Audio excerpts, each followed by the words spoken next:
Chapitre 17. Dans un anneau de brume, au-delà des hautes branches des eucalyptus de Laverne Terrace, luisait une lune dont il ne restait plus que la moitié. Une radio beuglait depuis une maison en bas de la colline. Devant la haie de buis de la maison de Geiger, le garçon fit faire un rapide demi-tour à la voiture, coupa le moteur et resta sans bouger, regardant droit devant lui, les deux mains sur le volant. Il n'y avait aucune lumière derrière la haie de Geiger.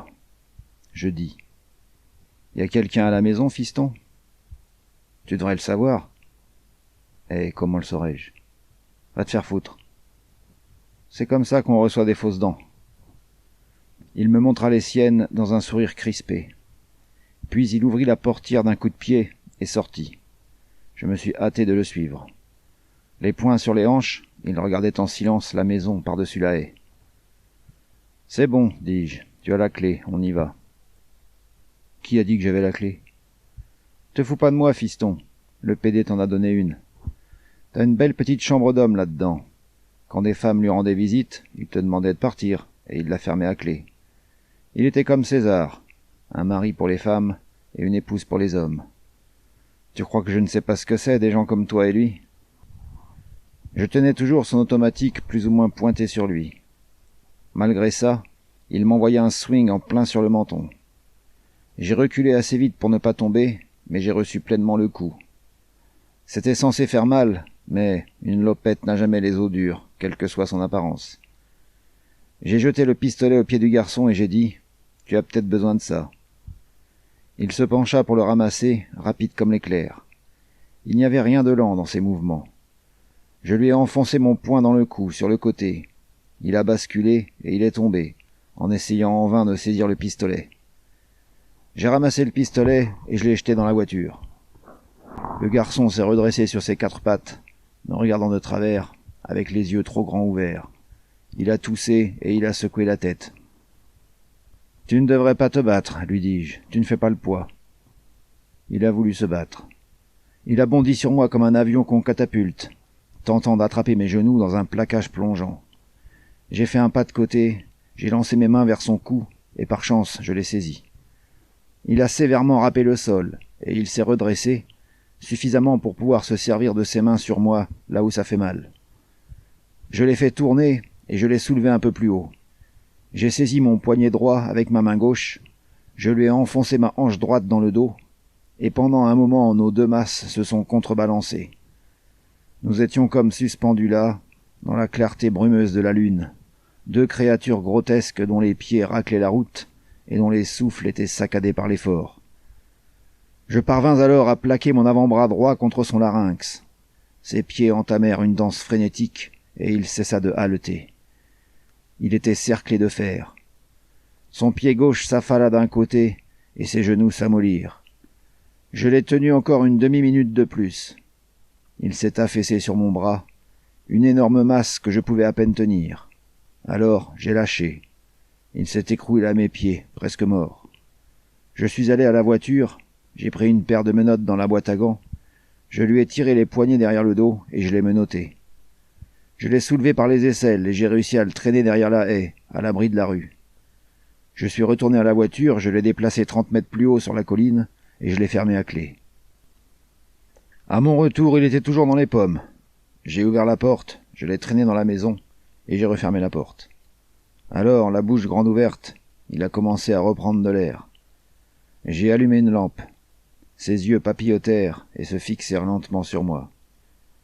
Je me suis penché, en restant hors de portée de ses genoux, et j'ai dit : « Reste tranquille, sinon tu reçois le même traitement, et même plus. Tu restes juste tranquillement allongé, et tu retiens ta respiration. Retiens-la jusqu'à ne plus pouvoir la retenir davantage. Et alors dis-toi qu'il faut que tu respires, que ton visage est tout noir, que tes yeux vont exploser, que tu vas respirer maintenant, tout de suite, mais que tu es ligoté sur une chaise dans la belle petite chambre à gaz de Saint-Quentin, et que quand tu vas prendre cette inspiration, que de toute ton âme tu te bats pour ne pas prendre, ça ne sera pas de l'air que tu auras, ça sera de la vapeur de cyanure. Et c'est ce qu'ils appellent une exécution plus humaine, maintenant, dans notre état. » « Va te faire foutre. » Tu vas devoir plaider coupable, mon pote, n'essaye même pas de penser que tu vas y échapper, et tu diras tout ce qu'on veut que tu dises, et rien d'autre. Va te faire foutre. Tu dis ça encore une fois et je te mets un oreiller sous la tête. Sa bouche tressaillit. Je l'ai laissé allongé sur le sol, les poignets menottés dans le dos, la joue reposant dans le tapis, et une lueur animale dans son œil apparent. J'ai allumé une autre lampe et je suis allé jusqu'au petit hall, derrière le salon. On n'avait pas touché à la chambre de Geiger, semblait-il. La porte de la chambre d'en face n'étant pas fermée à clé, je l'ai ouverte. Il y avait dans la pièce une faible lumière scintillante et une odeur de boîte santal. 2 cônes de cendres d'encens se tenaient côte à côte sur un petit plateau en laiton sur le bureau. La lumière provenait des 2 grandes bougies noires dans les chandeliers de 30 centimètres. Elles étaient posées sur les chaises à dos droit, une de chaque côté du lit. Geiger était allongé sur le lit. Les 2 bandes de tapisserie chinoise manquantes formaient une croix de Saint-André au milieu de son corps, cachant le devant de son manteau chinois, maculé de sang. En dessous de la croix, ses jambes, dans le pyjama noir, étaient étendues, raides et droites. Ses pieds étaient dans les chaussons aux épaisses semelles de feutre. Au-dessus de la croix, ses bras étaient croisés au niveau des poignets, et ses mains étendues à plat sur ses épaules, paumes vers le bas, les doigts se touchant, et tous bien étendus. Sa bouche était fermée, et sa moustache à la Charlie Chan aussi irréelle qu'un postiche. Son large nez était pincé et blanc. Ses yeux étaient presque fermés, mais pas complètement. Le faible éclat de son œil de verre prenait la lumière et me faisait signe. Je ne l'ai pas touché. Je ne me suis pas trop approché de lui. Il devait être aussi froid que de la glace et aussi raide qu'une planche. La lueur des bougies noires vacillait dans le courant d'air de la porte ouverte. Des gouttes de cire noire dégoulinaient sur leurs flancs. L'air de la pièce était irréel et empoisonné. J'ai quitté la chambre, j'ai refermé la porte, et je suis retourné au salon. Le garçon n'avait pas bougé. Je suis resté là, sans bouger, à l'écoute d'éventuelles sirènes. La question était juste de savoir quand Agnès parlerait et ce qu'elle dirait. Si elle avait parlé de Geiger, la police serait là d'une minute à l'autre. Mais il se pouvait qu'elle reste des heures sans rien dire. Il se pouvait même qu'elle se soit enfuie. J'ai regardé le garçon. « Tu veux t'asseoir, fiston ?» Il ferma l'œil et fit mine de s'endormir. Je suis allé au bureau, j'ai attrapé le téléphone couleur framboise, et j'ai composé le numéro du bureau de Bernie Halls. Il en était parti à 6 heures pour rentrer chez lui. J'ai composé le numéro de son domicile. Il était là. « C'est Marlowe, dis-je. Tes gars ont trouvé un revolver sur Owen Taylor ce matin ?» Je l'entendis se racler la gorge, puis tenter de chasser la surprise de sa voix. « Ça serait au chapitre des choses réservées à la police, dit-il. S'ils en ont trouvé un, il y a 3 douilles vides dedans. » « Bon Dieu, comment tu sais ça ?»